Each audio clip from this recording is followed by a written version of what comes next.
Ukrainiens, c'est Kramatorsk et Slaviansk. Donc, c'est-à-dire que Zelensky n'a pas intérêt à ce que Bakhmut tombe tout de suite, parce que c'est pas bon, un, pour le moral des troupes, c'est pas bon, un, deuxième, sur le plan politique, et puis pour le gouvernement d'Ukraine, et aussi pour l'OTAN, parce que c'est une guerre par procuration de l'OTAN contre la Russie, jusqu'au dernier Ukrainien, comme on dit. Bon, tant que ça dure comme ça, c'est pas bon signe pour les Ukrainiens, parce que pendant ce temps, des soldats de part et d'autre meurent, parce que c'est une guerre de tranchées. La ville est fortifiée, mais il reste peut-être probablement un quart du territoire de la ville, mais à part ça, c'est fini, parce que les principales routes de ravitaillement de Bakhmut sont coupées. Donc, moi, je pense que Poutine n'a pas intérêt à aller vite, parce que ça fait son affaire. C'est vrai qu'il y a beaucoup plus de soldats des troupes de Wagner, de la milice de Wagner, qui tombent. Mais par contre, les soldats de l'armée régulière russe, c'est de moins en moins qui tombent maintenant, à cause, peut-être c'est sadique de la part des Russes d'envoyer de jeunes prisonniers, des jeunes hommes pris un peu partout, envoyés comme chair à canon. Et c'est eux qui tombent vraiment, ça tombe comme des mouches. Mais par contre, les soldats de l'armée régulière, ils restent en retrait et pilonnent de temps en temps, pendant que l'infanterie, c'est l'affaire de Prigojine et de ses hommes, mais c'est eux qui en mangent tout. Donc, pour l'instant, il faut pas... On observe, on ne sait pas trop bien ce qui se passe, parce que et la Russie et l'Ukraine, ils nous cachent des informations. Franz Walter, en notant, moi je dis, tout ce que dit notre ami Gessler a du sens, en notant que ça fasse la différence pour les Russes, parce que la différence, elle n'est pas très évidente au moment où on se parle. Bon, il faut comprendre qu'il y a deux choses. On a parlé les deux, on parlait qu'effectivement, Bakhmut n'a pas un intérêt stratégique. Elle a un intérêt dans cette guerre, globalement, qui est sur le terrain d'opération. Bakhmut a cependant un intérêt symbolique extrêmement important pour le moral des troupes. Et là, on observe quoi? Du côté russe, l'infanterie utilisée, c'est celle du groupe Wagner. Or, qui sont ces gens du groupe Wagner? Ce sont des volontaires, ce sont donc ceux qui sont les plus endurcis, parce qu'ils se sont battus un peu en Afrique, ils se sont battus en Syrie, et où ce sont d'anciens militaires, eux, ils sont volontaires. Et c'est là le sens de l'ouverture de 48 points par Prigojine sur le territoire russe. Le deuxième point, c'est que cette infanterie est constituée de prisonniers qui ont eu des attitudes violentes auxquelles on a promis leur libération après 6 mois, c'est-à-dire qu'ils sortent en vie. Donc ce sont, pour les Russes, pour l'armée russe régulière qui est en arrière. Et c'est là les conflits entre Prigojine et l'armée régulière russe, qui, elle, c'est elle qui détient l'artillerie. Parce que c'est une guerre d'artillerie. D'ailleurs, c'est ce qui a valu la destruction complète, ou quasi complète, de Bakhmut, une ville de 70 000 habitants. C'était une ville industrielle, aujourd'hui réduite, selon les Ukrainiens, à moins de 4 000 personnes.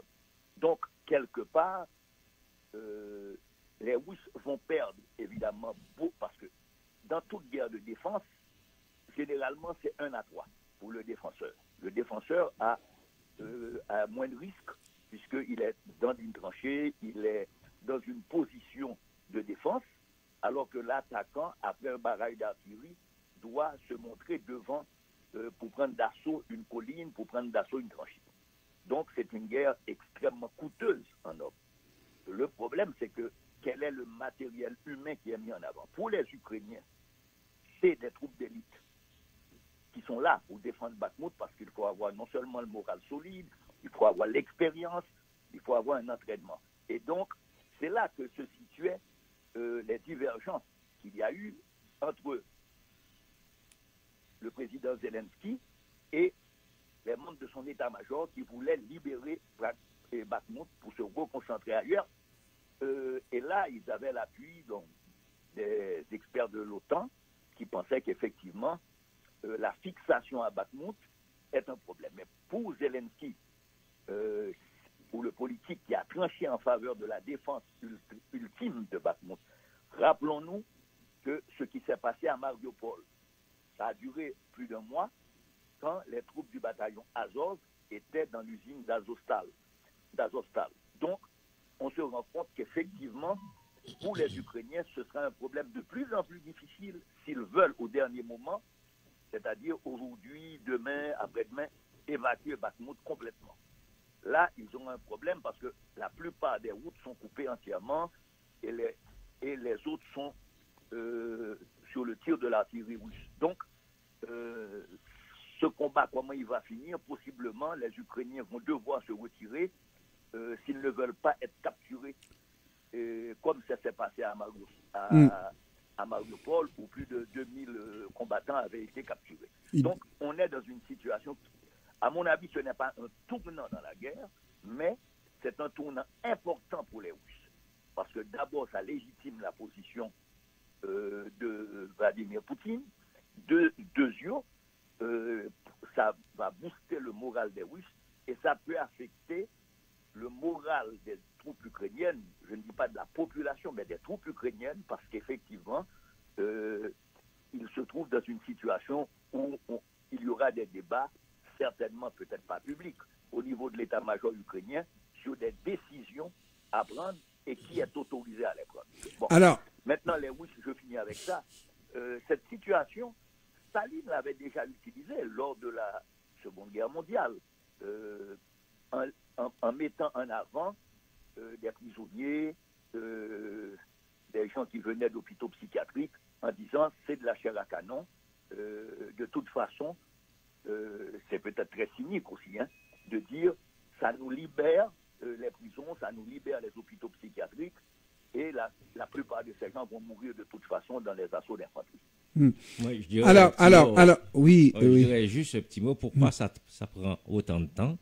C'est parce que dans cette partie du Donbass, depuis presque 2014, l'armée ukrainienne, dans son entier, à peu près à 60% de l'effectif, était établie dans cette partie. Ils contrôlaient les villes, que ce soit Kramatorsk, que ce soit Ougledar, que ce soit...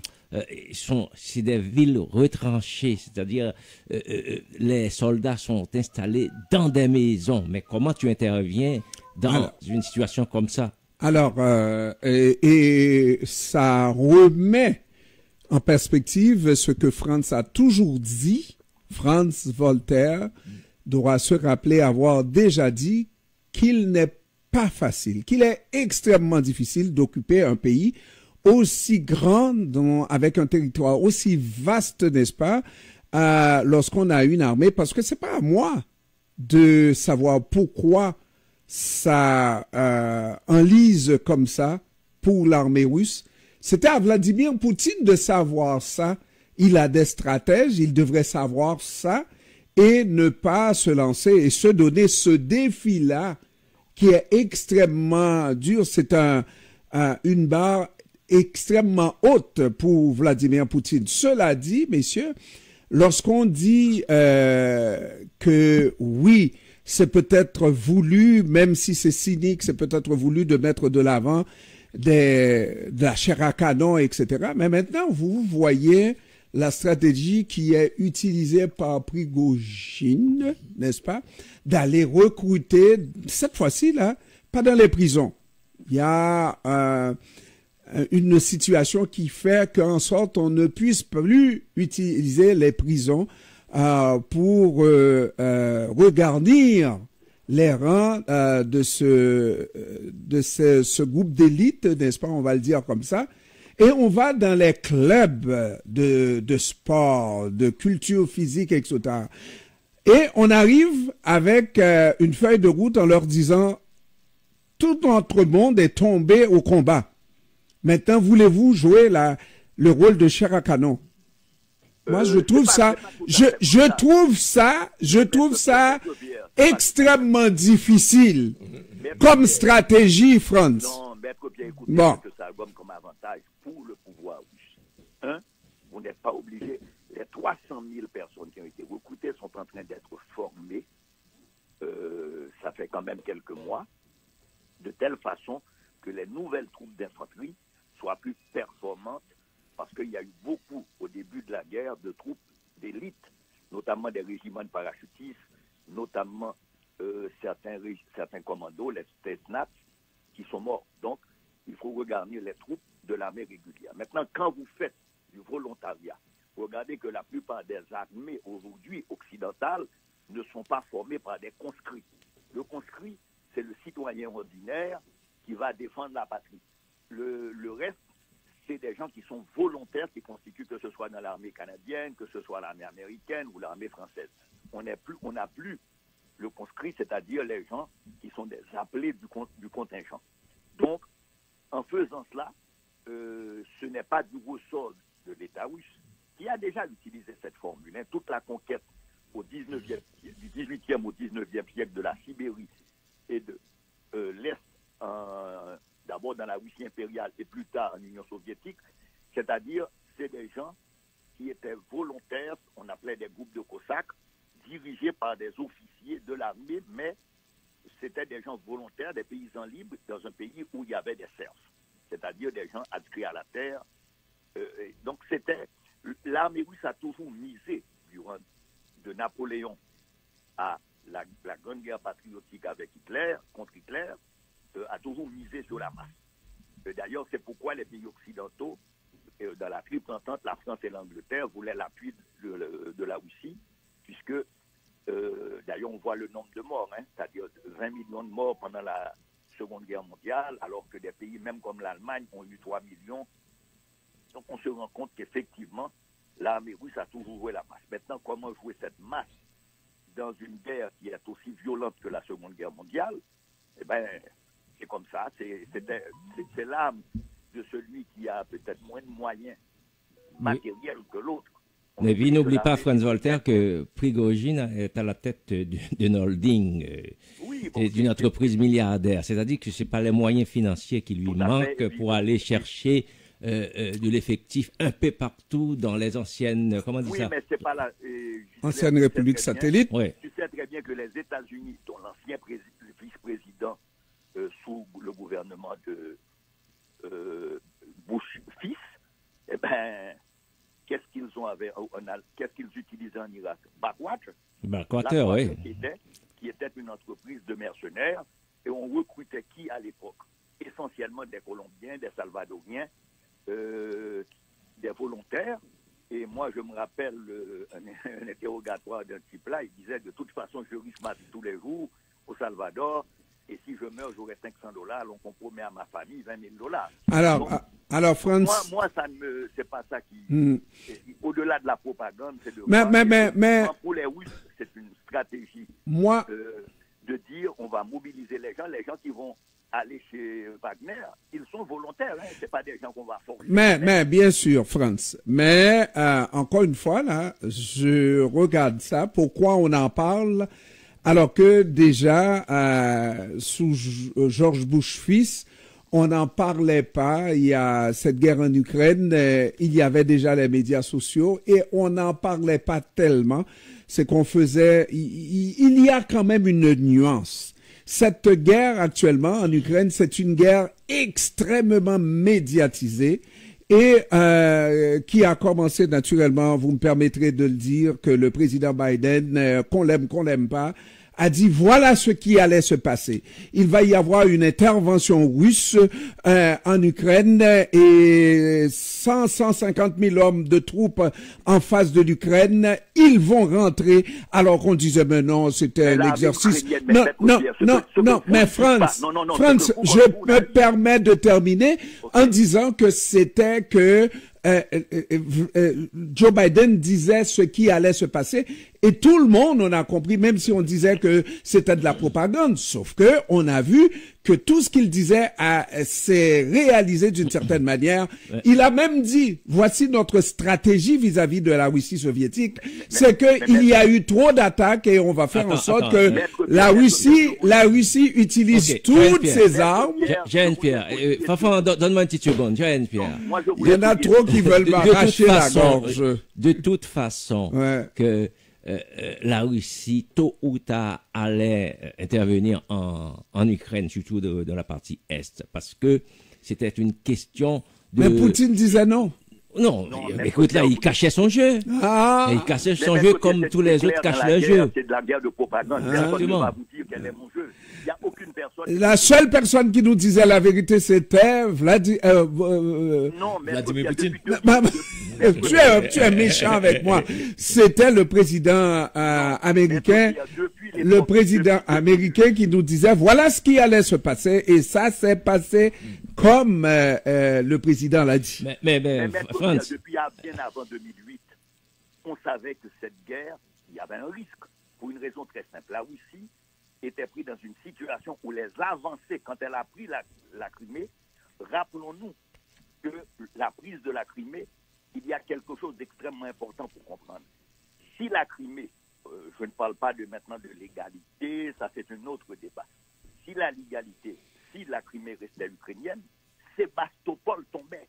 Or, si Sébastopol tombe, qui est en Crimée, c'est là qu'est la flotte russe de la mer Noire. C'est-à-dire la Russie serait coupée complètement de la mer Noire et pratiquement dépendante, puisque c'est là que passe l'exportation de céréales, c'est là que passe énormément de choses. Donc, il y avait des conflits latents entre déjà qu'on le savait. D'autres analystes avaient prédit que ça allait arriver, puisque les troupes qui ont été formées, par exemple, je parlais d'Azovstal, ont été formées par les Canadiens, par les Anglais. Donc Poutine nous a toujours menti. Mais tout le monde ment dans ce jeu. Ce qu'elle a défilé, mais tout le monde ment. Tout le monde ment, sauf Joe Biden. Sauf Joe Biden qui nous a toujours dit la vérité dans cette guerre. Mais Jean-Ernst Pierre, sauf Joe Biden, France. Il n'a dit aucune vérité. Oh, ok, d'accord. Pierre, il faut jamais perdre de vue que cette guerre... Il a annoncé ouais. La mobilisation allait conduire à une intervention russe en Crimée, en Ukraine. C'est pas, mais en fait, c'est les services de sécurité américains qui l'ont annoncé. La question est essentielle. Il faut aller au-delà de la propagande. Il faut reconstituer les faits et puis comprendre quels sont les enjeux qui sont là. Franz, on va permettre à notre ami Gessler de dire un dernier mot avant d'aller à la pause. Oui, je voudrais juste ajouter que dans cette guerre, il faut toujours venir à l'esprit que c'est une guerre de l'OTAN contre la Russie par Ukraine interposée. C'est-à-dire, en ce moment, la Russie est en train de se battre contre 38 pays. Ben oui. Écoute, la Russie devrait le savoir. On fait la pause, Gessler. On fait la pause. France, de retour, on parle du Canada Atlantique qui est prêt à recevoir des migrants entrés par le chemin Roxham. Bonjour, c'est Bito Vaoba sur CPAM radiounion.com. Radiounion.com, c'est PAM.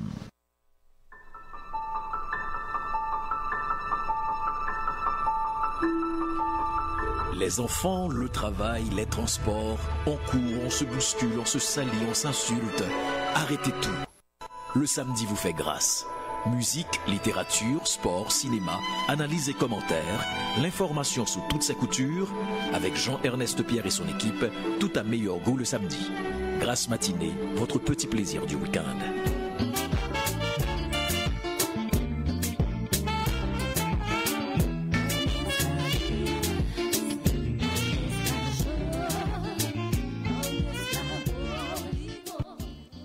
Mesdames, Messieurs, nous sommes de retour avec Franz Walter, Gessler, Jean-Gilles, Jean-Emmanuel Pierre et moi-même, Jean-Ernest Pierre. Alors, on est maintenant à regarder la situation de l'immigration, les migrants. Tu veux me dire que tu es toi? Oui. Toi-même, Jean-Emmanuel. Alors, donc, cette situation des migrants au Québec, on sait que le Québec a annoncé depuis un petit bout de temps qu'il a atteint son quota. Maintenant, nous en avons jusque-là.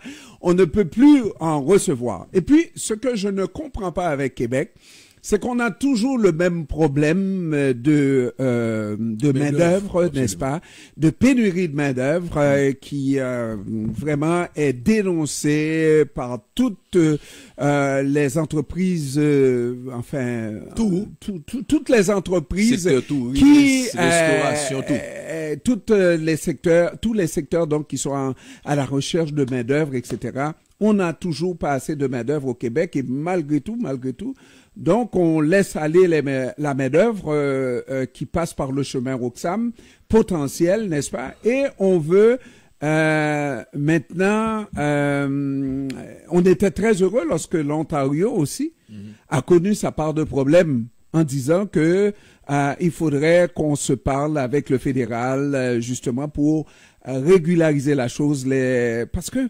parallèlement avec tout ça, il y a un problème, une pénurie de logements partout, presque au Québec, mais certainement aussi en Ontario, pas dans tout le Canada. Et c'est là que les provinces de l'Atlantique arrivent et disent « Eh, wow, ça c'est des denrées rares, nous voulons de ces gens passant par Roxham. » Messieurs, moi je pense, à la place de Justin Trudeau, j'aurais dit alléluia. Bon, il y a deux choses dont il faut se rappeler. Il y avait ce bras de fer, il n'y a pas longtemps, Justin Trudeau a, sur la base d'études, souligné le fait que le Québec pouvait recevoir 116 000 migrants par année. Bon. Maintenant, avec les moyens. Oui, moyens. Absolument. Mais il y a toujours les moyens qui vont suivre. Les moyens fédéraux. Oui. Mais ce qu'il y a, c'est que le bras de fer qui est engagé par Québec par rapport à sa version sur le fait que le Québec était pris à la gorge, et c'est brusquement que le Québec est pris à la gorge d'ailleurs, parce qu'il n'y a pas longtemps, le Québec disait que ce n'est pas un problème de capacité d'accueil, c'est un problème de facilité d'accueil, facilité d'intégration, moyens d'intégration, etc., tout ce qui avait été évoqué. Bon, mais ça c'est une autre histoire, parce que comme tu l'as dit, j'ai l'impression que d'autres provinces du Canada sont en train, de l'Atlantique, etc., sont en train de se frotter les mains. Ils sont contents effectivement de recevoir ces migrants qui, dans certains cas, arrivent. On a l'impression que ce qui est en train de se faire en ce moment par le chemin Roxham, c'est ce que le Canada, dans des circonstances différentes. Évidemment, ce sont des gens, des professionnels qui prenaient l'avion, etc., etc. Mais tu as beaucoup de professionnels facilement adaptables à des situations qui arrivent, et c'est pour ça qu'on est content dans le reste du Canada. Moi, je pense que, bon, je vais faire l'avocat du diable, que le Canada, à chaque année, a reçu près de entre 200 à 250 000 migrants réguliers par an, et puis répartis sur les 10 provinces proportionnellement au poids démographique de chaque province.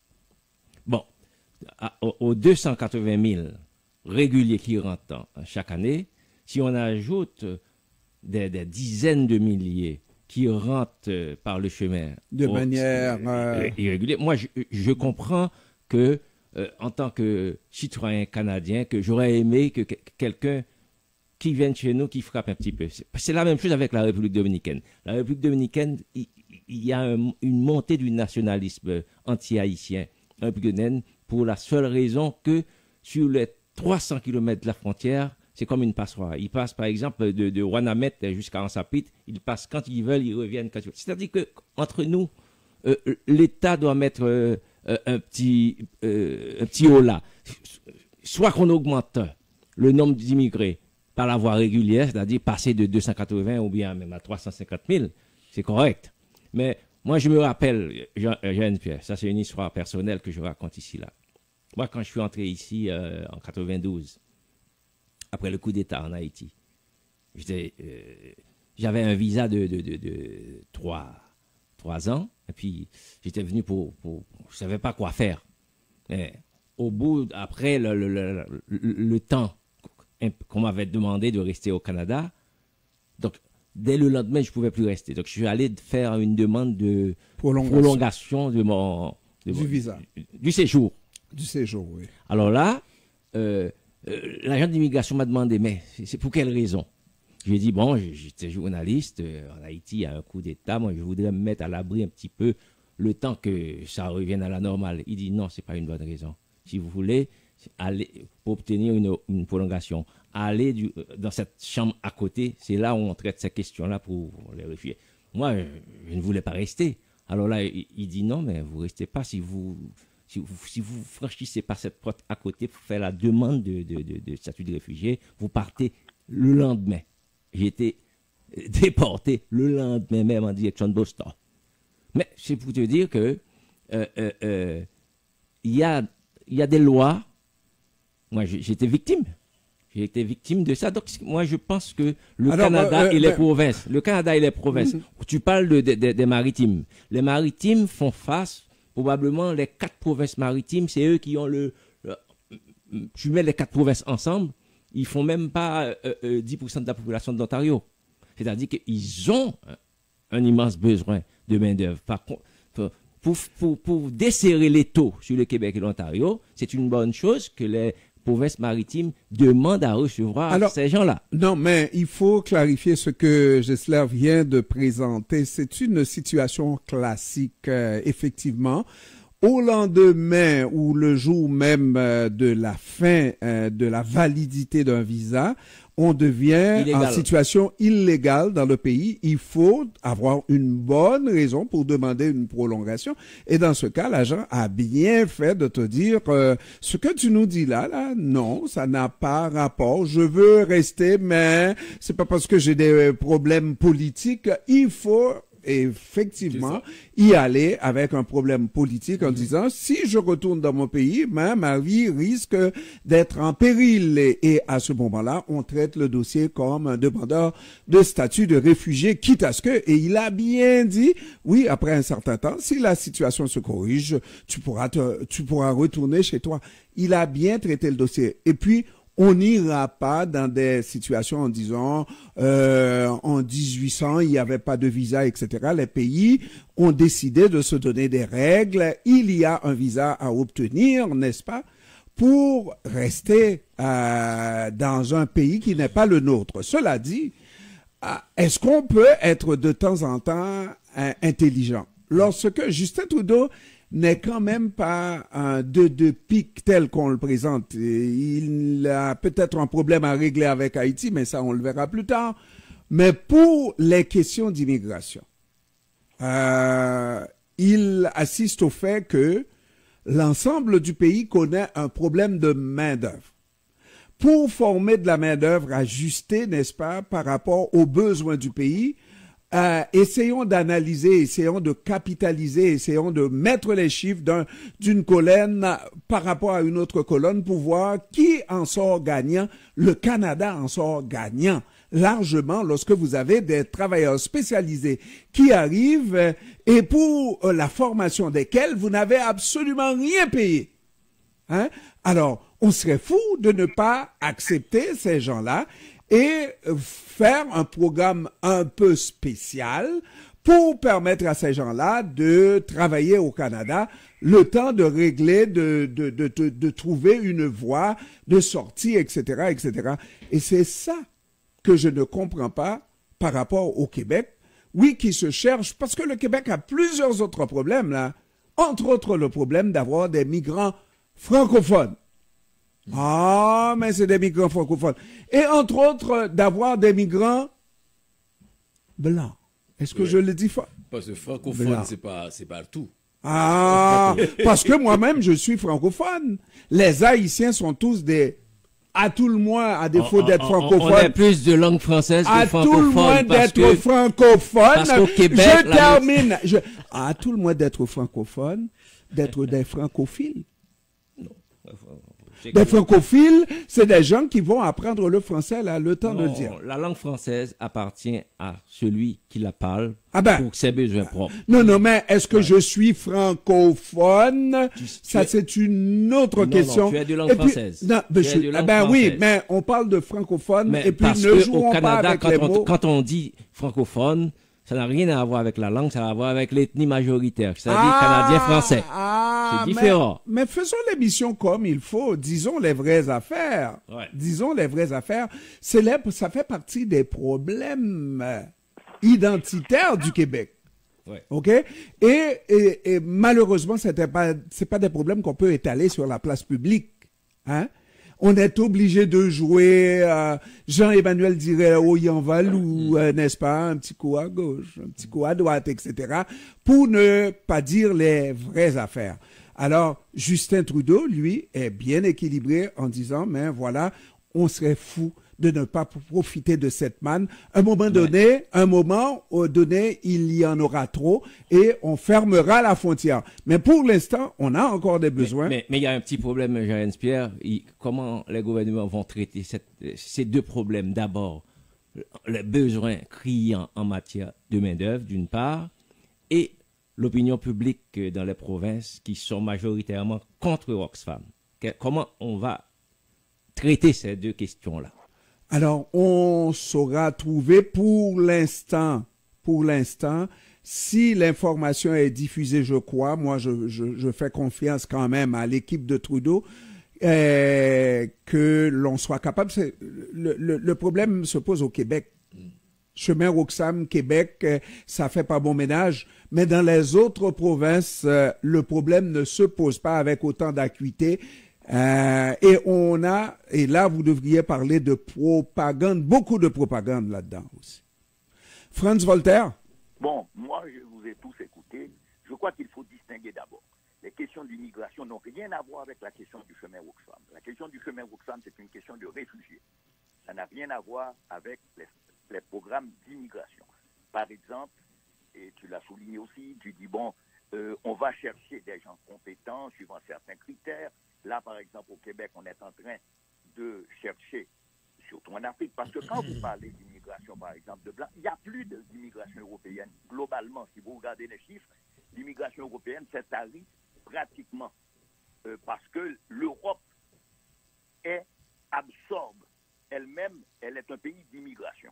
C'est-à-dire, les gens vont en Europe, les gens vont trouver du travail. Le problème, c'est que pendant des années, c'est là la question du chemin Oxfam, le nombre de réfugiés qui venaient non seulement au Québec, mais dans le reste du Canada était très limité. Un conteneur avec quelques Asiatiques, des gens qui arrivaient par avion, là où il n'y avait pas de visa. Mais c'est depuis quelques années, avec les crises dont le Canada n'est pas exemple non plus, hein, dont les États-Unis ont joué un rôle important en Amérique centrale et dans la Caraïbe, ont fait que les gens qui ont traversé de l'Amérique, parce que les gens ne viennent pas d'Haïti au Québec, les gens viennent effectivement ont traversé toute l'Amérique latine pour arriver au Québec, et en traversant aussi le territoire américain. N'oublions pas que dans ce jeu, les gens recevaient des fois du Texas, où le gouverneur est républicain, ou de la Floride, qui payaient et envoyaient des autobus à New York, qui, eux, État démocrate, envoyaient aussi des autobus pour laisser des gens à la frontière. Donc c'est un problème très complexe. Et c'est pourquoi il y a eu des débats, il y a encore des discussions entre les États-Unis pour la question du tiers pays, entre le Mexique, les États-Unis et là. Le Mexique jouait un rôle de frein, mais le Mexique non plus n'a pas voulu entièrement jouer ce rôle de bloquer, que ce soit à Tapachula, sur la frontière avec le Guatemala, que ce soit à Tijuana, sur la frontière avec le Texas, n'a pas voulu jouer le rôle complètement. Donc vous avez quelques milliers de gens qui passent des États-Unis vers le Canada. C'est la deuxième fois dans toute l'histoire du Canada que cela s'est produit. La première fois, c'est avant la guerre de sécession, où les Noirs américains fuyaient généralement vers l'Ontario. Et les royalistes aussi fuyaient l'esclavage. Donc aujourd'hui, on est face à un problème. Mais quand vous signalez la question de l'Atlantique, parce que La question de l'Atlantique, c'est parce qu'effectivement, il y a un problème démographique majeur et beaucoup plus important, que ce soit en Nouvelle-Écosse, que ce soit au Nouveau-Brunswick, qui, Terre-Neuve, c'est un peu plus loin, mais qui touchent des problèmes et qui ont besoin à la fois d'une main-d'œuvre qui n'est pas très qualifiée, parce que cette main-d'œuvre qui vient du chemin Oxfam, ce n'est pas la main-d'œuvre la plus qualifiée, mais qui ont besoin, tu as deux doubles besoins dans l'immigration, des travailleurs qu'on peut former très rapidement pour remplir un certain nombre d'emplois, et vous avez la question, les travailleurs ultra qualifiés, en général, ils passent par l'immigration régulière. Par exemple, au Québec, on est en train de recruter près de 1000 infirmières pour satisfaire le besoin de santé. Mais ça, qu'est-ce que ça veut dire, ces 1000 infirmières?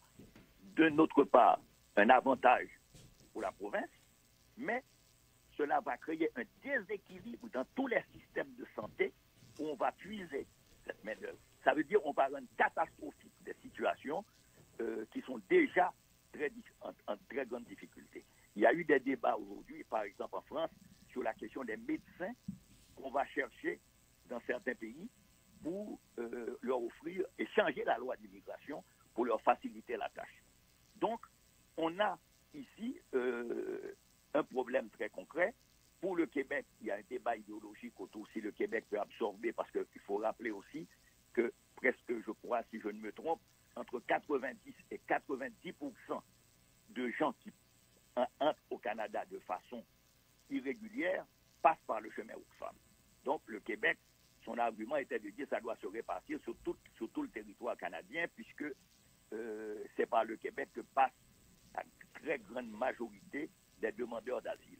Bon, mais le Canada, il ne faut pas non plus oublier, j'espère que le Canada a signé des ententes internationales sur la question des réfugiés de l'asile. Donc, ce n'est pas simplement, il faut passer par tout un processus légal. Mais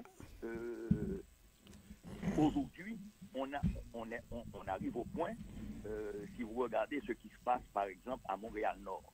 À Montréal-Nord, où il y a d'énormes problèmes sociaux en termes de logement accessible pour ceux qui ont reçu les papiers qui leur permettent de rester jusqu'à ce qu'il y ait une audience pour leur donner un statut régulier. Or, le Québec, la question est-ce que le Québec peut absorber les demandeurs d'asile ou est-ce qu'il faut répartir les... Moi, je pense que Franz Walter, le Québec, par rapport au nombre de demandeurs d'asile du Canada, le Québec officiellement a un quota en fonction de sa démographie. Donc, il peut aller un petit peu plus, mais pas moins.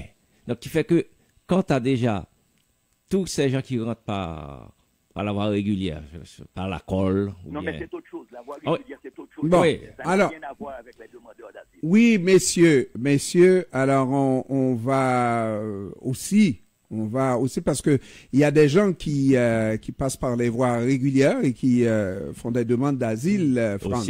Aussi.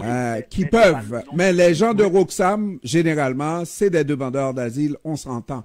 Mais j'ai l'impression, avec l'histoire de tiers pays, c'est plus difficile quand tu passes par les voies régulières. C'est pas plus difficile. Maintenant, est-ce que tu es, comme Franz l'a dit tout à l'heure, là, tu es parti d'Haïti et tu as atterri à Montréal. Il n'y a pas de tiers pays, là. Non, moi, c'est deux pays. Franz l'a dit, c'est quand tu fais escale ou tu restes dans un autre pays, là, ça devient difficile. Parce qu'il faut faire la demande dans le troisième pays sûr. Mais cela dit, messieurs, moi, je voudrais soulever cette dernière question parce que l'ONU est en train de dire, dans les prochaines années, là, il va y en avoir de plus en plus de demandeurs d'asile. Le monde est bouleversé et c'est pas seulement en Amérique, c'est pas seulement dans les Antilles, c'est le monde entier. Et pointe le Canada du doigt en disant que là, le Canada devrait en faire plus. Oui, mais pour plusieurs raisons, Maître Pierre. Non, mais on va regarder, la question. Il y a des zones en Afrique où les multinationales minières canadiennes sont en train de créer des problèmes de désertification, des problèmes avec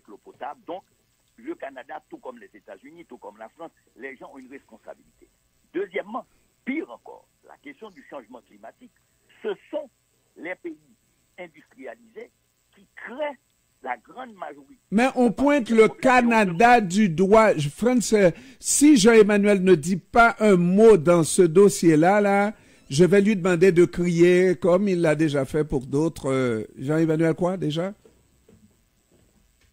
De crier pour l'autre qui n'a rien dit. Tu fais semblant de ne pas comprendre. Non, mais vous êtes en train de discuter entre grands. Entre grands. Tu fais semblant d'être petit. Non, mais très sérieusement, j'avais dit mon mot concernant cette question d'immigration et la capacité de Québec. Je crois que Justin Trudeau a trouvé le moyen de faire l'impasse sur ce qui devenait une autre question épineuse. Pourquoi les autres provinces en veulent et que je serais en train de me battre avec le Québec, c'est tant mieux. À un certain moment, le problème va se poser de manière plus criante au Québec. Et à ce moment-là, peut-être que ça sera peut-être aussi un autre gouvernement, on ne sait jamais. Gessler, qui est internationaliste, c'est l'international qui demande au Canada de faire plus. Mais le Canada n'avait même pas besoin d'attendre la supplique de l'ONU pour faire sa part, parce que le Canada, c'est un pays d'immigration. Non seulement c'est un pays d'immigration, mais c'est un pays qui a toujours fait sa part, répondu aux besoins des Nations Unies. Il suffit que les Nations Unies fassent une demande, le Canada était tout le temps la main, sauf que ces jours-ci... Quand le Canada avait besoin d'un poste mais maintenant, qu'est-ce qui se passe au Canada? C'est qu'il y a une montée de l'extrême droite, que quelque part dans tout le Canada, cette montée de l'extrême droite s'exprime spécialement contre l'immigration, quel que soit le type d'immigration, qu'elle soit... une immigration qui ne soit pas d'origine européenne, c'est-à-dire que tu sois haïtien, latino, africain, arabe, c'est-à-dire que cette frange de la population canadienne est foncièrement hostile. Mais c'est-à-dire que ces gens-là sont capables d'influencer les gouvernements et la politique aussi. Tu regardes même au Québec, entre nous, le gouvernement de M. Legault, c'est un gouvernement nationaliste. Hein. Donc, c'est-à-dire, les nationalistes, généralement, ils ne sont pas très chauds à l'idée d'accueillir trop de gens qu'ils pensent qu'ils seront une menace pour la langue, pour les valeurs, pour toutes sortes de choses. Et dans ces pays-là, les gouvernements prennent des décisions en fonction de l'opinion publique. Donc, comme je dis, il faut que les dirigeants canadiens, québécois fassent preuve d'un peu de grandeur, de compréhension, d'empathie aussi, pour traiter ces questions-là. Alors, messieurs, nous allons aller vers la pause de l'heure. Au retour, on va regarder l'incursion des Chinois dans la politique canadienne, mais au Québec, on appelle ça des postes de police chinois ici à Montréal et à Brossard. Ça pourrait vouloir dire que les Xi Jinping puissent avoir des mains assez longues pour toucher des Chinois vivant au Canada, même forçant ces gens-là à retourner, à les juger, à faire n'importe quoi. Messieurs, en tout cas, moi pour ceux qui aiment avoir un casse-tête chinois, là, je préfère ne pas en avoir du tout parce que, wow, là, c'est quelque chose. En tout cas, on va regarder tout ça après la pause commerciale qu'on va observer dans un instant.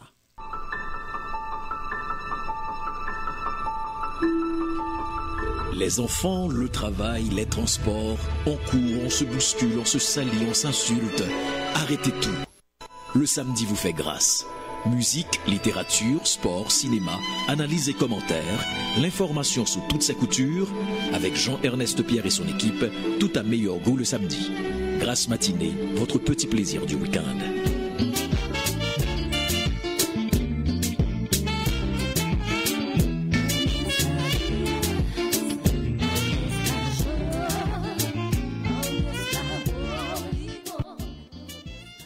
Mesdames, Messieurs, nous sommes de retour avec Franz Voltaire, Jean-Emmanuel Pierre, Gessler, Jean-Gilles. Et nous sommes en train, cette fois-ci, de regarder le dossier d'ingérence ou de l'ingérence chinoise dans nos affaires politiques au Canada. Et je suis influencé parce que j'ai entendu à la pause de la part de Gessler, à savoir que ce n'est pas la première fois que les Chinois interviennent dans les affaires canadiennes, je dirais, j'ajoute pour Gessler, et de manière non officielle, par le biais de l'espionnage. Bon, maintenant, on semble monter la chose en épingle, etc. Et là, on fait très attention, etc. Comment je dirais ça, là? La même chose, je me rappelle lorsqu'il y a quelques années, là, ça date pas longtemps, lorsque le journaliste américain a sorti les câbles diplomatiques et les a publiés. Il est encore Wikileaks. Wikileaks, mais son vrai nom c'est je me souviens plus. Il est peut-être sur Julian Assange. Julian Assange, n'est-ce pas? Alors, tout le monde avait un dossier à évaluer d'une certaine manière, et on trouvait ça vraiment fantastique de savoir ce que les diplomates, ce que les pays pouvaient penser des pays amis, n'est-ce pas, des dirigeants des pays amis, comment ils se comportaient, et ça c'était vraiment drôle. Moins drôle, mais quand même acceptable lorsqu'un pays espionne ce qui se passe à l'intérieur des murs d'un autre pays. Et Jean-Emmanuel avait fait un cours de diplomatie 101 qui lui dit c'est exactement ce à quoi servent les ambassades dans un pays, hein, espionner l'autre. Là, on parle de choses jusqu'au moment où on se parle vraiment de choses acceptables. Acceptables. Mais maintenant, lorsqu'on parle d'intervenir dans un pays où vous avez des citoyens, et ça, je ne parle pas encore d'une intervention dans les affaires électorales du Canada, je ne parlerai pas de ça, je pense qu'on en a déjà parlé, mais là, on est en train, la Chine, ce dont il est question dans ce dossier de poste de police, c'est le gouvernement chinois qui aurait des espions ici au Canada, particulièrement à Brossard, la ville des Chinois par excellence, n'est-ce pas? Et qui pourrait utiliser ces espions-là de manière à influencer, à intimider des ressortissants chinois qui, depuis le temps, sont pour la plupart canadiens et qui exercent leur vie de Canadiens au Canada. Influencer de quelle manière? De manière à faire en sorte, à utiliser n'importe quel moyen parce qu'ils ont de la famille laissée en Chine, etc. Et la famille peut subir énormément de pression de la part du gouvernement chinois. Là, je trouve ça, moi, inacceptable. Et c'est pour ça que lorsqu'on parle de mener une enquête sérieuse sur les postes de police, autant à Montréal qu'à Brossard, je dis bravo! Bon, tu me permets, Mano? Vas-y. Bon, d'abord, il faut savoir que on a deux systèmes politiques. Notre système à nous, qui est un système démocratique, de démocratie libérale, avec ses exigences. Mais en face, nous avons un régime autoritaire. Hein? Donc, c'est-à-dire qu'avec ses pratiques, sa façon de faire, qui nous choque de temps en temps. Mais, ayant dit ça, on peut dire que tous ces grands pays font la même chose depuis tout temps. La question que je me pose, pourquoi cette levée, pas de bouclier, soudaine, que ce soit au Canada, aux États-Unis et dans les pays anglo-saxons et même dans les pays de l'Union européenne contre la Chine. Tout d'un coup, la Chine est devenue, et c'est le pays avec lequel l'Ouest entretient le plus grande relation commerciale. Cela étant dit. Mais pourquoi L'Ouest, maintenant? au Canada. Pourquoi maintenant? Parce que, à l'heure actuelle, la Chine présente véritablement la grande menace pour l'hégémonie américaine. Il y a un Américain qui s'appelle Graham Allison, professeur à Harvard, grand spécialiste de la Chine. Il a fait un livre qui s'appelle Vers la guerre dans le piège de Thucydide. Il a dit, dans l'histoire, chaque fois qu'une puissance établie, sans venir quelqu'un derrière elle pour la chauffer, pour prendre sa place, alors cette puissance-là va déclencher une guerre, hein, pour asseoir son hégémonie. Donc, les États-Unis, d'abord, et le monde, la sphère anglo-saxonne, d'abord, et l'Union européenne, Serge aussi, il y a quelque chose ils sont devenus paranoïaques, c'est-à-dire que ce soit la Chine, l'Iran, la Russie, c'est-à-dire qu'il y a quelque chose que on sent un bouleversement de l'ordre mondial, et que comme les Américains depuis 1945, c'est le pays qui semble avoir reçu du monde entier le mandat de diriger le monde. Alors là, cette hégémonie est en train de vaciller et il va sortir ses griffes. Alors, Jean-Emmanuel Pierre, Oui. tu as entendu l'introduction de Gessler. Moi, je voudrais intervenir le moins possible. Si tu es d'accord avec Gessler, tu n'as qu'à dire « je suis d'accord, je passe mon tour ». Non, Jean-Emmanuel, je suis en train de blaguer. Tu as vu l'introduction de Gessler en disant que ça se fait partout. Et puis, mais est-ce que c'est normal? À moins que j'ai mal présenté la chose qu'on appelle poste de police, est-ce que c'est normal parce qu'il s'agit d'un pays avec un autre régime politique que nous puissions accepter que nos Canadiens d'origine chinoise puissent être l'objet de menaces et de pression ici au Canada? Si on dit oui, c'est correct. Ce qu'il a voulu faire. Non, mais non. qu'il a fait. Est-ce qu'on dit oui à cette question, On ne Jean-Emmanuel, ou répond non? pas par un oui ou par un non. Pourquoi? Depuis Parce quand? que de tout temps, j'ai jamais répondu par un oui ou par un non. Ah ben c'est toi. Oui, non, mais on ne Mais répond tu pas. dis oh, moi je Ça, peux c'est- dire oui. Non. Ou non. Non. Alors, il y a le fait, ce qu'il a voulu faire comprendre, Et qu'il n'a pas fait comprendre. qu'il a fait comprendre, ce qu'il a voulu faire C'est comprendre, méchant. c'est le fait que, depuis quand on est méchant, c'est le fait que tu es dans une période où il y a une bataille pour l'hégémonie. On est d'accord. Ah mais c'est ça, ça veut dire On que est d'accord. ça veut dire que celui qui Moi je dis oui. c'est l'information. D'abord, c'est l'accès à l'information, donc l'espionnage, ce qui est un processus On ne normal. parle pas d'espionnage. On ne Ok. parle pas d'espionnage. De Maintenant, faire menaces et pression sur les citoyens c'est- d'origine. Il y a des citoyens qui sont bien placés, qu'on va essayer d'utiliser comme antenne pour avoir des informations. C'est normal. Etc. Mais c'est un processus, c'est ce qu'il a voulu dire. Non, mais toi-même, parle pour toi-même. C'est normal.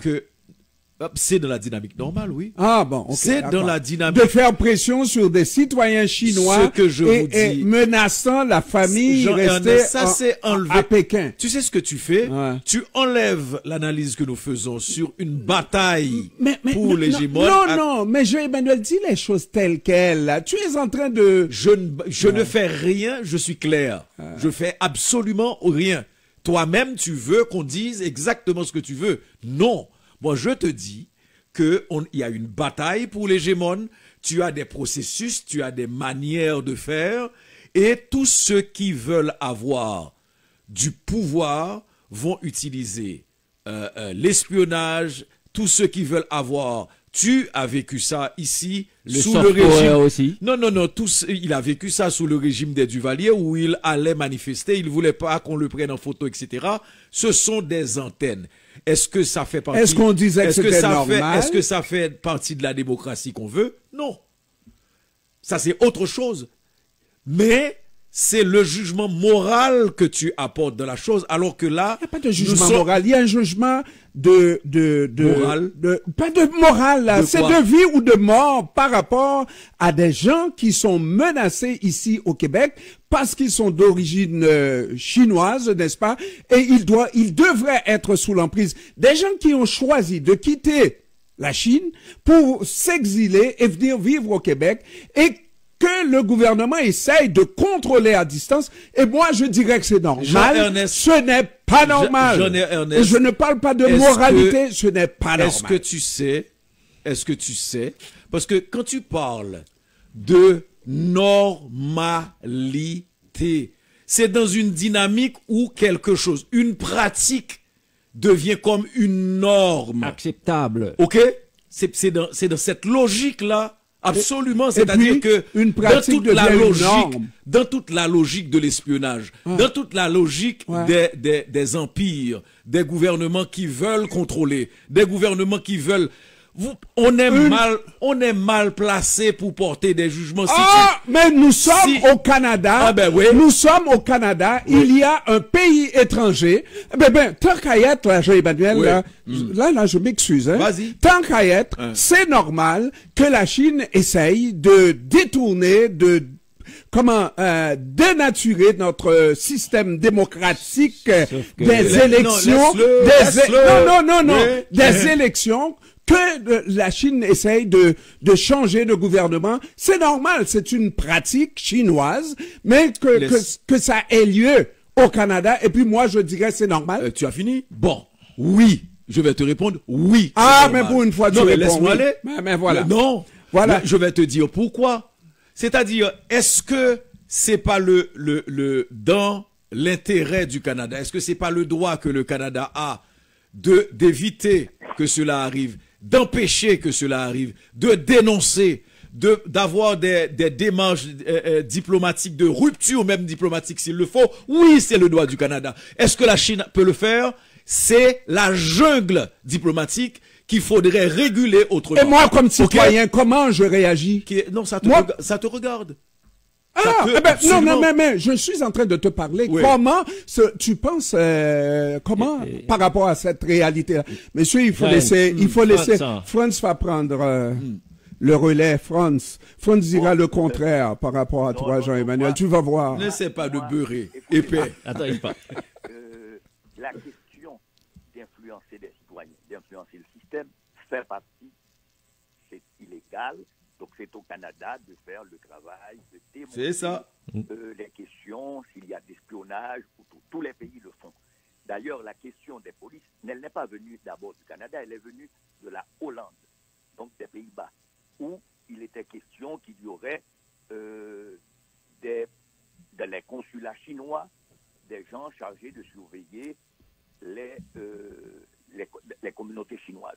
Bon, on sait que c'est une pratique. Écoutez, moi, si vous voulez, ce serait intéressant d'aller dans les archives du syndicat où vous verrez, à l'époque où M. Roger Lafontaine était consul général à Montréal, toutes les pratiques d'espionnage qu'il avait mis en place.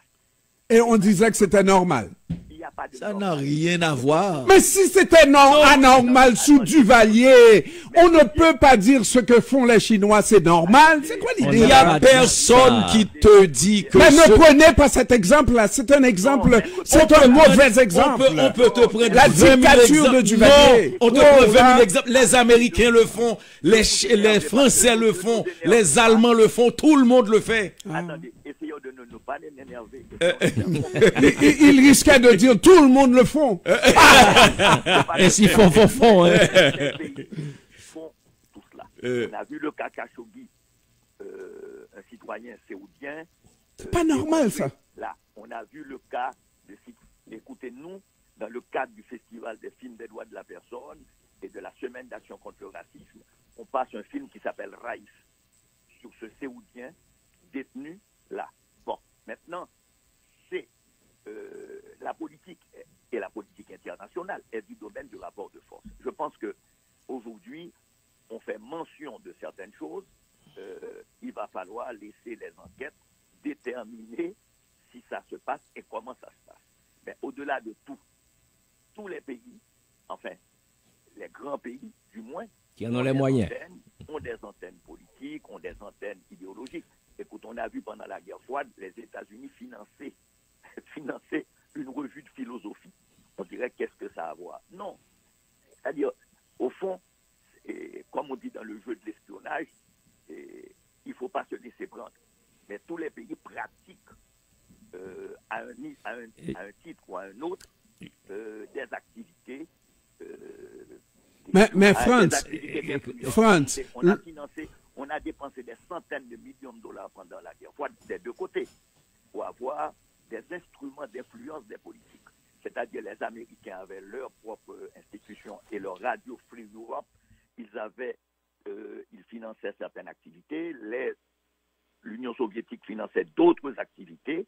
Il y a ces sociétés d'amitié. L'autre jour, il y a eu un scandale au Parlement européen où on a vu le Qatar mis en accusation parce que il finançait des activités de société au point qu'on est en train, au niveau de l'Union européenne, de penser à supprimer ou à réguler plus fortement ce qu'on appelle les députés qui forment les comités d'amitié entre deux pays.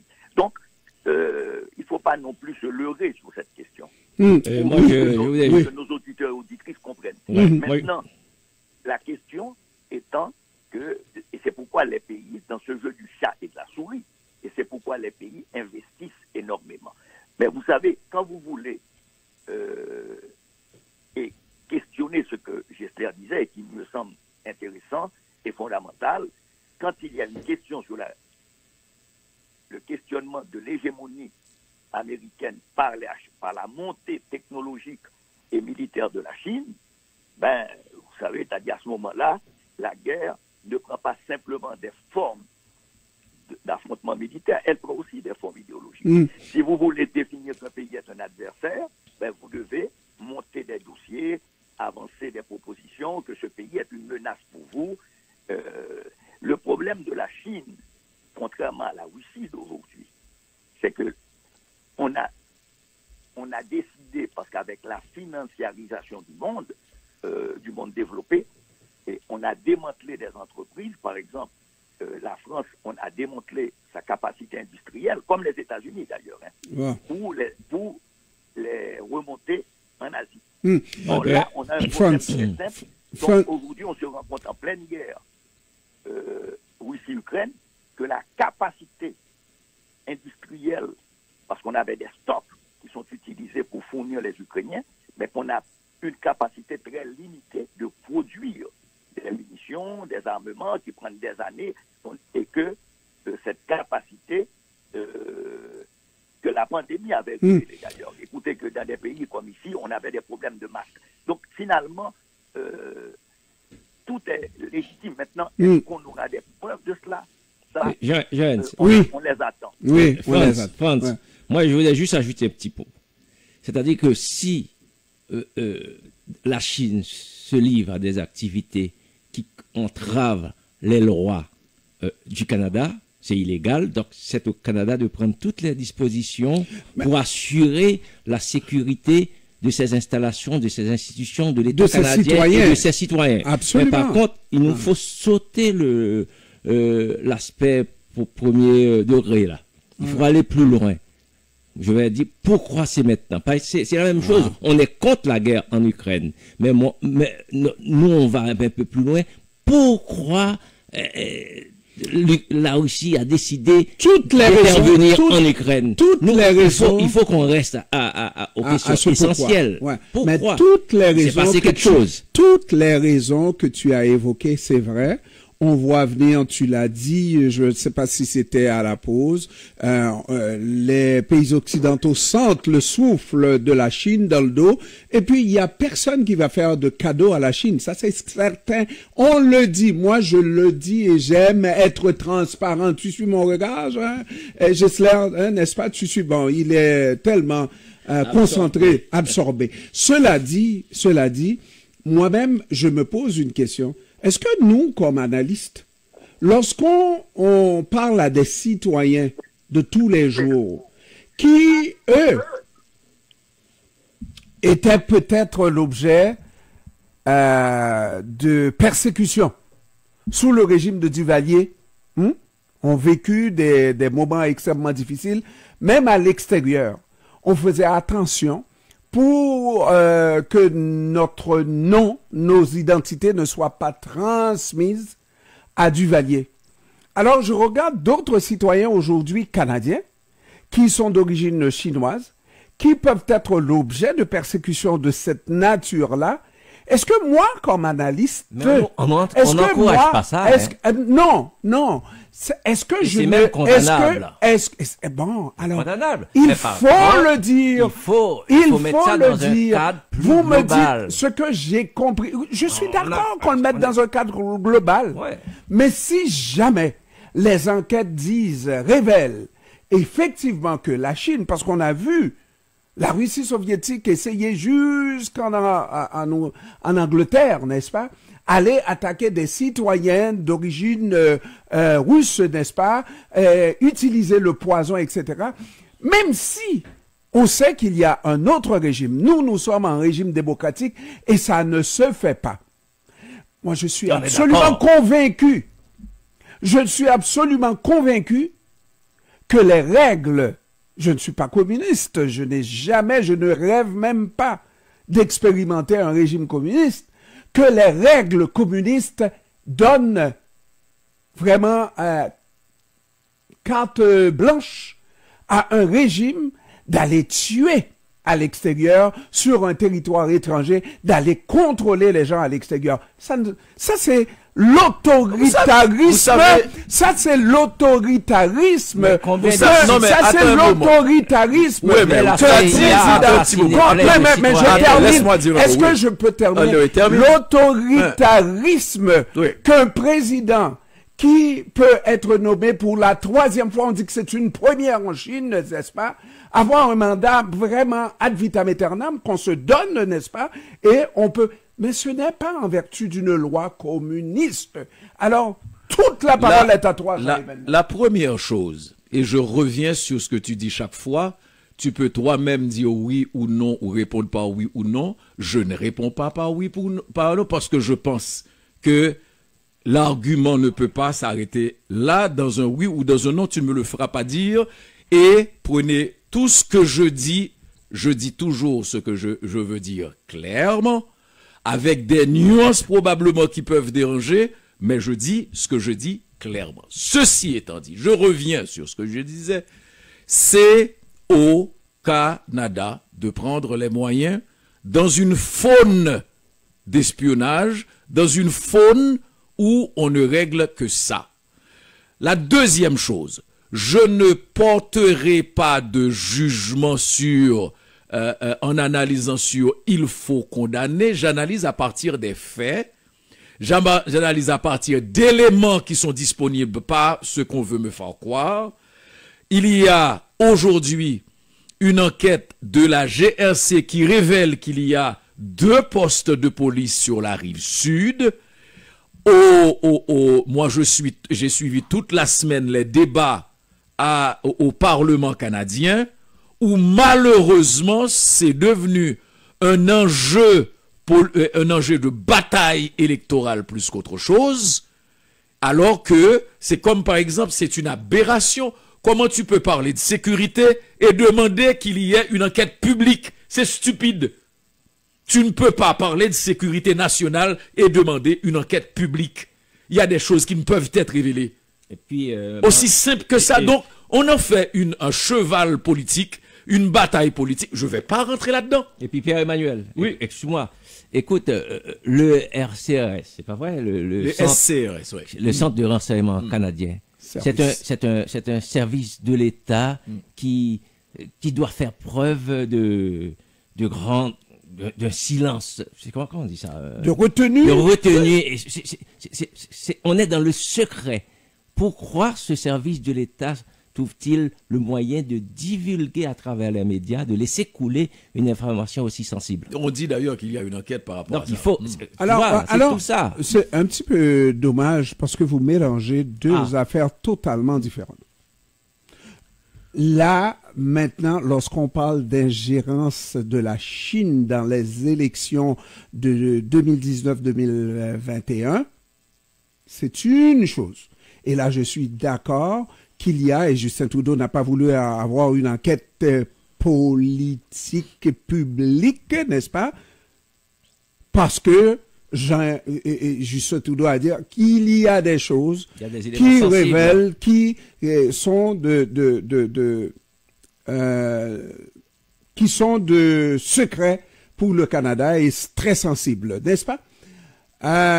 Par contre, le dossier qu'on prend aujourd'hui, arrêtez de faire des mélanges. Hein. Vous savez qu'il s'agit de citoyens canadiens. C'est pas de l'espionnage qu'on parle. Dans les deux cas, on ne parle pas d'espionnage. Non, c'est pas la même situation. Ah, mais on parle d'espionnage. On parle d'espionnage. Alors, mélangeons tout. On peut tout mélanger, justement. On parle d'espionnage. Jean-Emmanuel, oui. On mélange tout. Mélangeons tout. On fait la pause commerciale, messieurs. On mélange tout. On mélange. On fait la pause. On revient dans un instant. Ça sera avec Jean-Emmanuel Pierre, Ghislain Jean-Gilles, Franz Walter, et puis... Bon, moi, c'est pas toi qui... CPAM, radiounion.com, pour vivre son ethnicité en français au Québec. 1410 AM.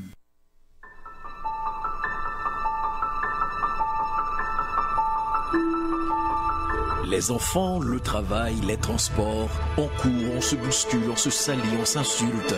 Arrêtez tout. Le samedi vous fait grâce. Musique, littérature, sport, cinéma, analyse et commentaires, l'information sous toutes ses coutures, avec Jean-Ernest Pierre et son équipe, tout à meilleur goût le samedi. Grâce matinée, votre petit plaisir du week-end.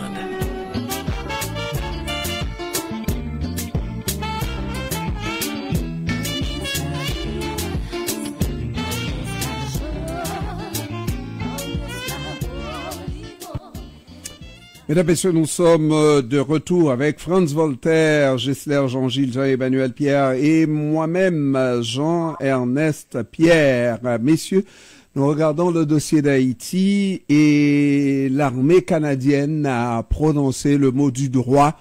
Le Canada n'a pas la capacité d'intervenir ou de diriger une force sécuritaire en Haïti. C'est le chef d'état-major de la défense, le général Wayne, qui l'a dit. Et ça là, je ne sais pas qui de la politique ou de l'armée va avoir le dernier mot. Ben, je ne sais pas. Jean-Emmanuel, je vais pas terminer, Jean-Emmanuel. Ouais. Jean-Emmanuel, qui de la politique, parce que dans le fond, Jean-Emmanuel, j'ai fait exprès pour le dire, parce que moi-même, j'avais littéralement une entrevue en poche avec le Premier ministre, tu le savais, n'est-ce pas, il y a environ 2 semaines, et puis subitement, l'entrevue était reportée sine die. Absolument. Il n'y avait pas de date. Pour cette entrevue-là. Autrement dit, et c'était donc... je dirais, un jour ou 2 avant l'annonce de la présence des 2 bateaux dans les eaux haïtiennes. En pensant que, parce que la nouvelle était déjà connue, en pensant que le Premier ministre allait nous dire le rôle de ces bateaux dans les eaux haïtiennes, comment ces bateaux allaient aider à résoudre le problème de délinquance et de situation d'insécurité en Haïti. Je n'ai pas eu l'entrevue. Alors, cela dit, Jean-Emmanuel, lorsque le plus haut gradé de l'armée canadienne vient nous faire cette déclaration, j'ai fait exprès en voulant dire qui va prendre le dessus. Est-ce la politique ou bien l'armée? Dans le fond, il n'y a pas de dichotomie, mais pas du tout, là. Le Premier ministre n'a pas l'intention de faire quoi que ce soit en Haïti. Et l'armée n'a fait que reprendre les termes non dits, du Premier ministre canadien, Justin Trudeau. C'est ce que... Il n'y a rien qui va se faire dans le dossier. Oui, on va laisser à France. Maître Pierre, oui. Calculer que dans toute forme d'intervention, il y a la capacité militaire, c'est-à-dire en termes de logistique, en termes d'opérationnalité. Et ce qu'a dit le chef d'état-major, monsieur le général Wayne, c'est qu'effectivement les engagements du Canada, notamment en Estonie, avec un contingent canadien extrêmement important, avec les engagements durant la guerre en Ukraine, que le Canada n'aurait pas les capacités, d'autant plus d'intervention, d'autant plus que il manque près de 16 000, si mes chiffres sont bons, de soldats dans l'armée canadienne pour compléter les effectifs. Alors, la question a été aussi de voir si le Canada peut avoir l'appui de voir si le Canada pouvait avoir l'appui d'un certain nombre de pays qui participeraient à une forme d'intervention. Regardez, quand vous parlez d'intervention, vous pouvez très bien penser que le Canada va intervenir ou les États-Unis interviennent et que le problème soit résolu très rapidement. Là, c'est un problème extrêmement complexe du point de vue policier et militaire, parce qu'il s'agirait d'une intervention plus policière que militaire. Alors, que le Canada n'ait pas la capacité, cela ne m'étonne guère. Les États-Unis n'ont pas voulu prendre le leadership de cette intervention pour plusieurs raisons, parce que, ils sont engagés à la fois dans ce conflit en Ukraine, à la fois ils doivent se préparer dans un conflit. Ils ne veulent pas être, pas nécessairement pour la perte d'effectifs américains ou canadiens. Les gens qui doivent penser à ce genre d'intervention doivent calculer les effets politiques de cette intervention. Maintenant, quand vous avez une intervention, c'est l'armée, puisque c'est la force opérationnelle, qui vous dit, ou la police, dans certains cas, qui vous dit, écoutez, combien de temps ça va prendre, quels sont les objectifs de la mission et combien de morts vous pouvez supporter. Parce qu'effectivement, ce n'est pas aussi évident que cela, une intervention de type militaire. Ceci dit, la situation en Haïti s'aggrave de plus en plus, mais en arrière-plan, si on doit remonter en amont, on se rend compte que cette situation a été créée aussi par le rôle très particulier du corps groupe et dont le Canada était partie prenante. Donc, il y a quelque part, les gens sont confrontés à une situation, mais qu'ils peuvent toujours penser, si on arrive à maintenir le statu quo dans 2 ans, si nous sommes élus, on pourra voir qu'est-ce qu'on fera, et si nous ne sommes pas élus, c'est le parti au pouvoir qui devra résoudre ce problème. Vous savez, les politiciens, aujourd'hui, en Occident, pensent surtout à très court terme. Non. Alors, oui, je sais. Bon, moi, je pense que le Canada nous a bluffé un peu. Bluffé ou roulé dans la farine? Roulé dans la farine parce qu'il y a à peu près 3 mois, il y a eu un avion qui a survolé le territoire. Pas 3 mois, pas tant que ça. Non, 1 mois. 1 mois à peu près, un avion qui a survolé depuis 2 semaines, Port-au-Prince et les quartiers difficiles du territoire, tout le monde dit. On a même eu droit à un communiqué de la part de l'ambassade canadienne, n'est-ce pas? On ne sait pas. Et on a annoncé la nouvelle en flash, Jean-Emmanuel. Oui. Ils m'ont roulé dans la farine. Deuxièmement, ils ont fait des photos, peut-être cartographiées, je ne sais pas. Bon, on n'est pas informé là-dessus. Il y a à peu près 2 semaines ou bien 1 semaine, ou actuellement là, il y a 2 bateaux qui croisent dans les eaux haïtiennes. Bon.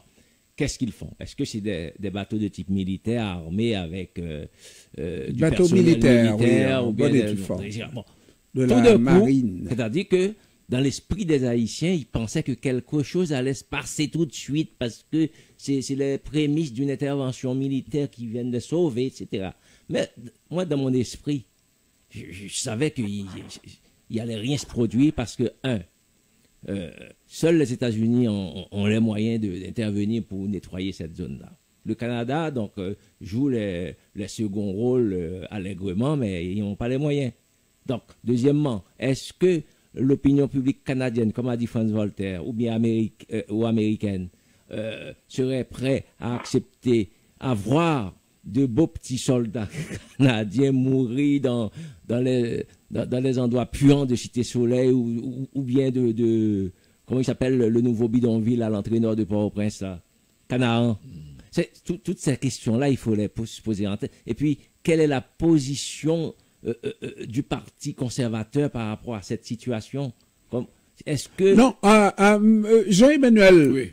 Moi je préfère te laisser parce que ce que Gessler me dit là me donnerait raison de justifier l'attitude non interventionniste de Justin Trudeau. On n'avait jamais demandé à Justin Trudeau d'intervenir. Il avait levé la main en disant qu'il était prêt et il a donné le signal avec les sanctions contre les Haïtiens qui étaient en soi une bonne chose en tout cas jusqu'au... Mais le Conseil de sécurité n'a pas donné de mandat à quiconque pour intervenir en Haïti. Non. On s'entend là. On n'attend pas, lorsqu'on a besoin d'aller attaquer l'Irak, on n'attend pas l'ordre du Conseil de sécurité. Les pays peuvent. La Russie n'a pas obtenu le Conseil de sécurité pour attaquer l'Ukraine. Cela dit, et c'est pour ça que et Justin Trudeau a annoncé qu'il allait aider Haïti. Et là, de cette aide-là, nous n'avons que dalle. Absolument. Et bon, j'ai aimé la manière dont Gessler a abordé la chose en signalant que nous autres, on remonte à plus haut, c'est-à-dire toute cette mobilisation, tout ce débat, toutes ces rencontres au niveau du Conseil de sécurité, au point où on disait, bon, l'intervention va avoir lieu, mais les Américains font attention parce qu'on est en période d'élection de mi-mandat, etc., etc. Vous voyez, depuis l'époque où ça chauffe sur la perspective d'une intervention. Moi, ce que j'ai aimé dans ce qu'a dit Gessler, c'est que, bon, les Canadiens, Franz en a parlé aussi, devaient être honnêtes sur la possibilité. Mais les deux ont donné une porte de sortie que je ne donnerai pas au Canada. Tu sais, les deux ont donné une porte de sortie sur le fait qu'il faut évaluer les troupes, qu'il faut évaluer si, un peu dans la lignée de ce qu'a dit le général Wayne, le commandant des forces armées, moi je dis qu'il y a un contexte. Parce que dans cette même entrevue qu'il a accordée à l'agence Reuters, le commandant a souligné le fait que on est trop absorbé par la situation en Ukraine, ok, pour pouvoir réfléchir à une possibilité d'intervention en Haïti. Avec la seule différence que le Canada est impliqué dans une guerre, il a évoqué effectivement la présence en Estonie, etc., etc. Là, à côté, à Port-au-Prince, en Haïti, on va circonscrire la chose à Port-au-Prince, il y a déjà la possibilité, puisqu'on a vu, quand on a commencé à appliquer des sanctions, que la violence avait baissé, qu'on avait débloqué Martissan, oui, qu'on avait débloqué Martissan, et que une fois que les bandits se soient rendus compte, et c'est ça le cynisme dans cette démarche, parce que ce que ça fait, d'abord ça annihile l'espoir d'une mobilisation collective quand on sait qu'on doit compter rien que sur nous-mêmes. OK? On est dans la grosse M et on ne peut compter sur personne d'autre. Et moi, je pense que le général... Bon, je ne vais pas contredire un général. Mais je pense que le Canada, même s'il est engagé en Europe, en Ukraine, c'est ce que je dis, est capable de trouver entre 50 à 75 soldats pour envoyer à Port-au-Prince. Mais il y a autre chose aussi en termes de stratégie. C'est pour ça que j'ai pas compris que France ait ouvert la porte aussi grande pour laisser le général passer, parce que nous avons, et je peux le dire, puisque c'est l'argent du peuple haïtien qui a commandé à coût de près de 30 millions, je crois 28 millions de dollars, d'armes du Canada. Jusqu'à présent... Es-tu en train de dire que l'Ukraine n'a pas commandé d'armes? On donne des armes à l'Ukraine. Absolument. Ça, c'est une première chose. Et puis la deuxième chose, à défaut d'envoyer des hommes de troupes sur le terrain, le geste de bonne volonté que j'attendrais du Canada, ce serait d'envoyer une équipe de formateurs, une équipe pour aller renforcer la police, former des éléments qui puissent faire des interventions, etc., etc. C'est ce que moi, j'attendais à côté. Messieurs, alors, j'ai beaucoup de difficultés. Et Jean-Emmanuel a effleuré, et puis des fois il fait une parenthèse, et puis il oublie de revenir à l'essentiel. C'est l'effet néfaste de ces attentes. Ouais. On nous met toujours dans le... Jean-Emmanuel, des fois, nous fait des gestes avec on est dans l'attente de quelque chose, et puis quand les bandits voient que ce quelque chose-là n'arrivera pas, alors plus arrogants. Ils deviennent et rivalisent dans l'horreur aussi. Beaucoup plus arrogants et beaucoup plus effrayants, n'est-ce pas? Exact. Autrement dit, cette aide qui n'aide pas, cette aide finit par nous atteindre le peuple haïtien dans sa fragilité et faisant en sorte que on est déçu. Messieurs, moi je veux venir avec un élément, j'ose, parce que j'aime beaucoup mon seul député fédéral d'origine haïtienne, Monsieur Dubourg. Dans des circonstances comme ça, est-ce que ce que je vois, c'est ce que je vois le député de Bourassa, d'origine haïtienne? Est-ce que monsieur Dubourg, notre ami Dubourg, voit que mon député de Papineau est en train de tourner dans la farine les Haïtiens en faisant toutes sortes de comparaisons avec l'Ukraine en disant, bon, Haïti, c'est pas grave, on n'a pas le temps, on n'a pas les moyens, on envoie un avion, on envoie de bateaux, mais en fait, de résultats, niet. Tout, comment est-ce que moi, à la place de mon ami, le député de Bourassa, je me comporterais? Est-ce que je serais capable de vivre cette chose-là, sachant très bien comme authentique artibonicien saint-marcois, n'est-ce pas, qu'on est en train de rouler dans la farine mon peuple?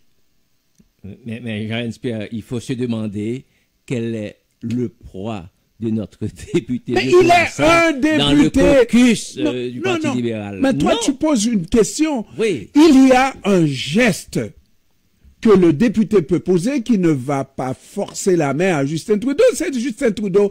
Il a un cabinet ministériel, il a, ok, tellement de pression, il a l'opposition. Il faut inviter le député à venir s'expliquer ici. Il a l'opposition, etc. Il a.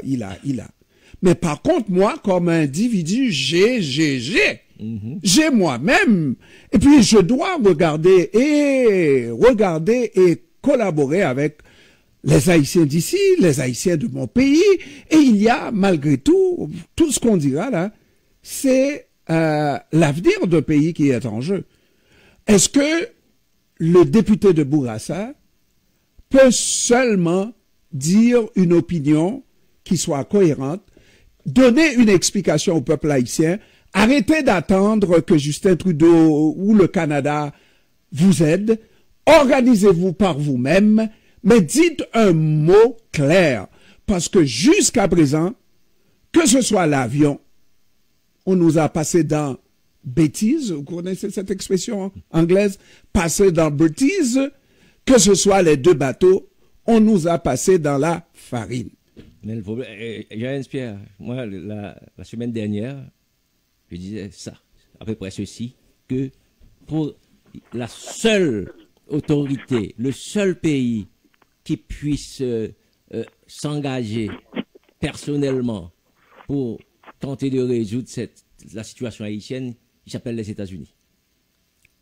Pas le Canada, ni la CARICOM, ni l'OEA.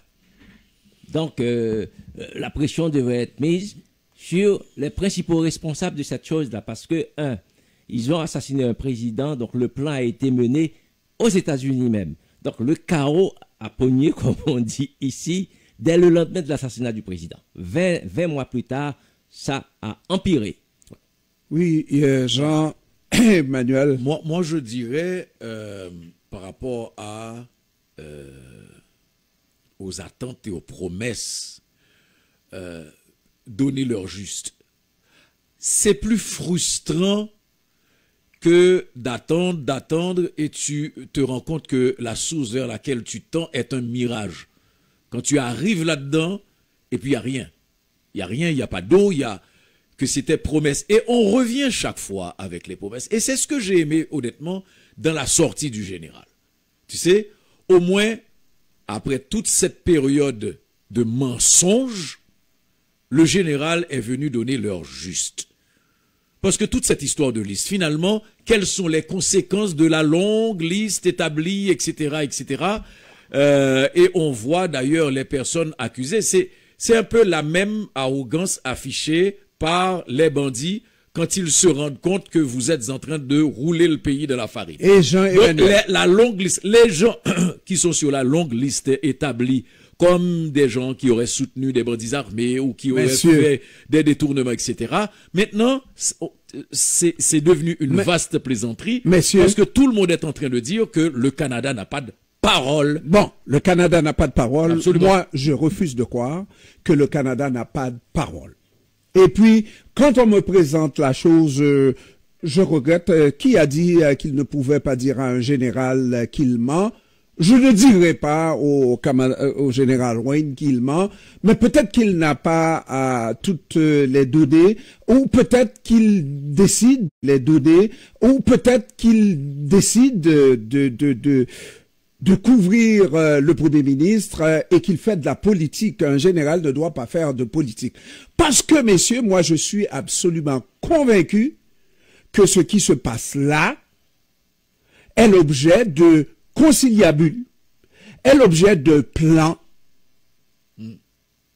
Ça fait partie d'un plan que nous ne connaissons pas. Nous n'avons, nous les Haïtiens, nous ne savons. C'est pas vrai que le Canada ne pourrait pas. On a déjà, dans des circonstances, envoyé des policiers en Haïti. C'est pourquoi je te dis, Jean-Hens Pierre, est-ce que, honnêtement, crois-tu que le Canada serait dans les possibilités de trouver 100, 150 soldats pour ne serait-ce que symboliquement. Jean-Emmanuel a dit à l'annonce seulement de l'envoi d'une force, les bandits avaient déjà reculé. Alors, maintenant, si le Canada envoyait un contingent de quelques centaines d'hommes, que ce soit de policiers avec des militaires, n'est-ce pas? Dites-moi que le Canada n'a pas ces moyens, ne serait-ce que des instructeurs sur le terrain. Oui, mais je t'ai dit durant la semaine aussi que ceux qui se dessinaient, il y a... c'est quoi le plan? C'est ça. Il y a cette lettre intéressante du docteur Pape soulignant le fait que, parce qu'on disait tout le temps, on voulait nous mettre à genoux pour demander une intervention. La majeure partie des gens, parce que je ne dirais pas que tout le pays s'attend à une intervention, mais en grande partie, le pays croit que, la population croit que une aide technique, comme je l'appelle, pourrait aider à résoudre le problème. OK?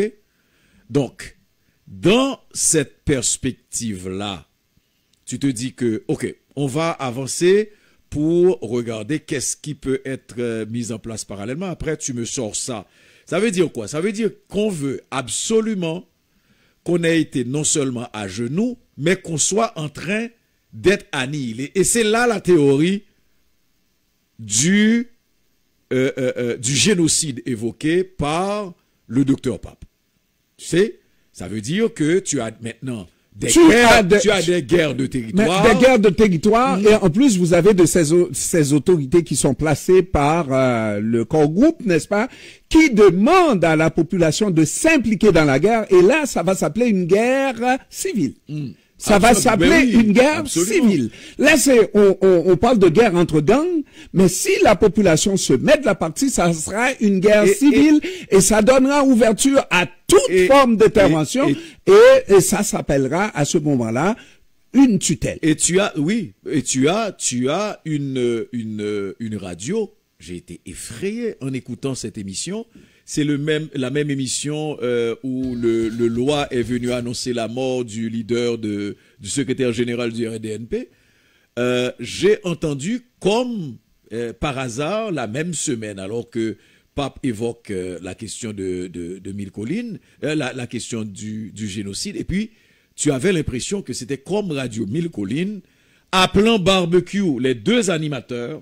Tu as sûrement vu ça, appelant barbecue à aller prendre les bourgeois, les mulattes, les ceci, les cela. On est dans un contexte complètement empoisonné. Alors, donc, le mot que j'ai évoqué, l'expression, c'est on prépare une guerre civile et les à ce autorités... ça sera une occupation, ça sera pas une intervention, ça sera une occupation. Et une tutelle. Les autorités haïtiennes, qui sont des autorités, dit-on, n'est-ce pas, qui n'en sont vraiment pas des autorités, demandent et c'est pas la première fois qu'on fait cette demande-là, de se défendre face aux bandits, de s'opposer aux bandits. Attention. La ministre à la sécurité publique, à la justice et à la sécurité publique, qui dit à la population de se défendre. Alors, donc, on prépare une guerre civile en Haïti et à ce moment-là, ça sera une intervention. Pour l'instant, le temps n'est pas encore arrivé pour qu'il y ait cette intervention. Mais je dois dire à mon premier ministre de Papineau, là, mon député de Papineau, que je suis très déçu. Tous les Haïtiens sont très déçus du premier ministre Justin Trudeau. Je suis un peu déçu de mon député de Bourassa. Un peu déçu aussi. Elle est une employée de Marjorie. Elle est une employée, elle aurait pu dire un petit mot aux oreilles du premier ministre, ne serait-ce que de nous faire une déclaration d'aveu d'incapacité, mais ne nous laissez pas sur la corde raide comme ça. Là. Non, sur des charbons ardents. Merci beaucoup, Franz Walter, merci. Merci, bonne journée. Merci, Gessler. Merci, Jean-Gilles. à la prochaine. On a tendance à l'appeler Gessler Henry. Non. Quand Henry n'est pas là. Non. Bon, alors. Et puis l'autre, c'était Gessner Henry. Ah oui, coupé cloué. Gessner. Merci Jean-Emmanuel Pierre. Merci Jean-Ernest. Merci Jess Pierre. Merci. Madame Hébert était là. Oui. Bon, et puis Corny Mézier. Oui. Merci, mesdames, messieurs, d'avoir suivi cette émission jusqu'à cette minute. On se donne rendez-vous samedi prochain pour une autre émission du même genre. Au revoir et à la prochaine.